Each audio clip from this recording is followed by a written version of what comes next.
بہرحال بھائی نے ایک سوال کیا، اہم سوال، کہ اگر سرکت جن اور شیاطین انسانی جسم میں داخل ہو جائے تو کیسے نکالے؟ تو یاد رکھیے اس کے لیے قرآن کی تلاوت کرے، جیسا رب العزت نے فرمایا وَنُنَزِّلُ مِنَ الْقُرْآنِ مَا هُوَ شِفَاءٌ وَرَحْمَةٌ لِّلْمُؤْمِنِينَ، کہ قرآن کو ہم نے مومنین کے لیے نزول کیا اور یہ شفا اور رحمت ہے، تو لہٰذا اس کی تلاوت کرے. ٹھیک ہے. اب اس معاملے میں علماء کی تجزیہ ہے، کچھ پریکٹیکل ایگزامپلس ہیں جو انہوں نے کیے کچھ آیتوں کو لے کر جس سے بڑا فائدہ ہوا، ان آیتوں کو استعمال کر. بالخصوص رسول اللہ کے دور میں جو صحابہ کرتے وہ ہے سورہ فاتحہ کا دم کرنا، جس طرح بچھو والی حدیث میں اس صحابی نے کیا. معوذتین کا دم کرنا، سورہ فلق سورہ ناس کا دم کرنا. سورہ بقرہ کی آیت 255 256 257 آیت الکرسی اور اس کی بعد کی دو. اس طرح سورہ بقرہ کی آخری دو آیتیں 285 اور 286.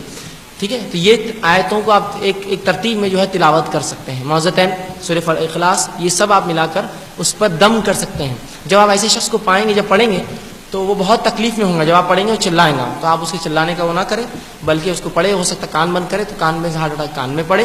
انشاءاللہ العزیز آپ دیکھیے اس کا اثر جاتا رہے گا. کتنا ہی سرکت جن و شیاطین ہو، وہ اللہ کے کلام کے سامنے ٹک نہیں سکتا. اللہ رب العزت نے قرآن میں سورہ حشر میں وضاحت کر دی لو انزلنا هذا القرآن على جبل لرأيته خاشعا متصدعا من خشیۃ اللہ، کہ ہم اگر اس قرآن کو نبی تم دیکھتے ہوئے اگر ایک بہت بڑے پہاڑ پر بھی اتار دیں، رأيته کہ وہ ریزہ ریزہ ہو جاتا اللہ کے ڈر سے.